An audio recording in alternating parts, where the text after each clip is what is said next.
Doctor Yunus সরকার, এটারে সরকার বলা যায় কিনা আমার সন্দেহ হচ্ছে। বিষয়টা আপনি কিভাবে দেখছেন? তারা আজকে কেন রাজনীতি?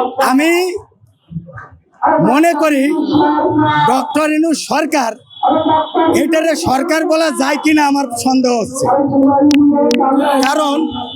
কারণ ডক্টর ইউনূসরে যদি আমি সরকার বলি, তাহলে এই সরকারের কোনো কার্যকারিতা, একটা রাষ্ট্র গঠন করতে গেলে 4টি মৌলিক অবদান অপরিহার্য: নির্দিষ্ট ভূখণ্ড, জনসমষ্টি, সরকার ও সার্বভৌমত্ব। এখন আমি যদি বলি যে নির্দিষ্ট ভূখণ্ড, আগে নির্দিষ্ট ভূখণ্ড আমাদের ছিল না হাসিনার আমলে। তার মানে হাসিনাকে করিডোর মরিডোর বিভিন্ন কিছু বলে, ফেলানি হত্যা বলে আমাদের ভূখণ্ডটাও নির্দিষ্ট ছিল না। সরকার ছিল দিল্লির সরকার। এরপরে জনসমষ্টি, সেখানেও জনসমষ্টির মধ্যে ভারতের লোক ছিল, 18 কোটির মধ্যে ভারতের লোক ছিল। আর সার্বভৌমত্ব বলতে কিছুই ছিল না।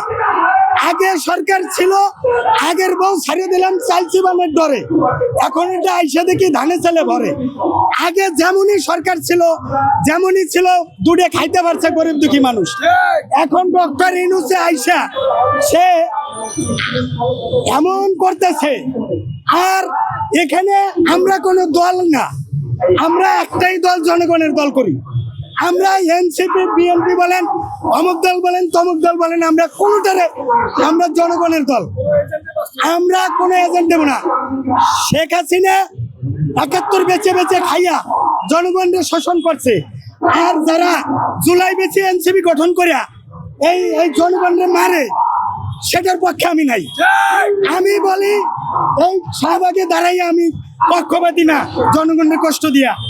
সূর্য যেখানে উঠবে আলো দিবে, আগুন যেখানে জ্বলবে সে আলো দিবে।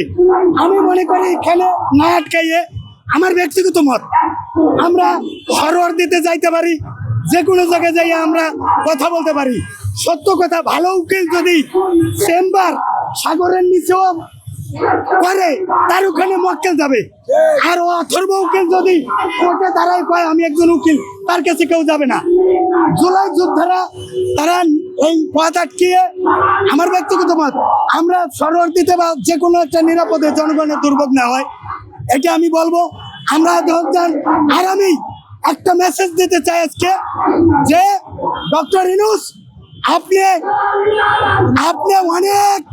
অনেক আপনার ক্ষমতা, অনেক স্বীকৃতি, অনেক জুলাই সনদ, অনেক নোবেল পাইছেন, কিন্তু ডক্টর ফখরুদ্দিন তো নোবেল পাই নাই। তাহলে ডক্টর মইনুল আহমেদ, জেনারেল মইনুল আহমেদ তো বর্তমান সেনাপ্রধানের চেয়েও নিচে। তাহলে তাদের সময় জনগণ আতঙ্কে থাকতো। একটা তাদের সময় গ্রেফতার করে করে করে করে তারা ঝিকে মেরে বিড়াল মারছে, বাসর রাতে বিড়াল মারিয়ে দিছে ফখরুদ্দিন, জেনারেল মঈনুদ্দিন এবং ফখরুদ্দিনরা। আর ডক্টর ইউনূস এবং বর্তমান সেনাপ্রধান তো আরো কোয়ালিফাইড, কিন্তু তারা তো বিড়াল তো দূরের কথা, তারা মশাও মারতে পারে না, তারা ভয়ও দেখাইতে পারে না। আমি বলি, যদি জুলাই সনদ এই 1 সপ্তাহের মধ্যে না দেওয়া হয়, তাহলে আমি বলবো 4 তারিখ পর্যন্ত বাংলাদেশ যেভাবে সেট ছিল, সেই সেট আমাদেরকে দেখিয়ে দিতে হবে। তাতে যদি আমি খান এম এ সিদ্দিকের 100টা ফাঁসি শেখ হাসিনা এসে দেয়, আমার তাতে দুঃখ নাই। আমারও ফাঁসি দিবে, ডক্টর ইউনূসরে দিবে, আসিফ নজরুলরে দিবে, সবাই দিবে। ওই শিয়ালের লেজ কাটার মতো লেজ কাটছে। আমি যেহেতু ফাঁসি হবে, সবাই হোক। আমি 32 ভাঙছিলাম, আমার তো ফাঁসি হবেই। কিন্তু আমি এই জুলাই সনদ নিয়ে আওয়ামী লীগের নিষিদ্ধের জন্য 3 দিন না খেয়ে ঘুরছি, এখনো লাঞ্চ করি নাই। সুতরাং আমি বলি, জুলাই সনদ যদি তোমরা না দিতে পারো, তাহলে শেখ হাসিনাকে আবার সেই জায়গায় বসাই দাও।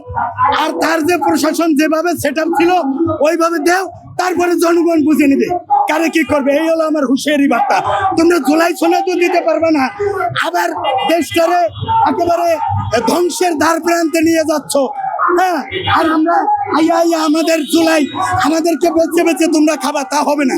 সুতরাং হয় জুলাই সনদ দিবা, না হলে 4 তারিখ পর্যন্ত শেখ হাসিনা যেভাবে সেট আপ ছিল ওই পূর্বের অবস্থায় দেশকে ফিরিয়ে দাও, না হলে এছাড়া আমার কিছু বলার নেই ভাই। দুটো অপশন।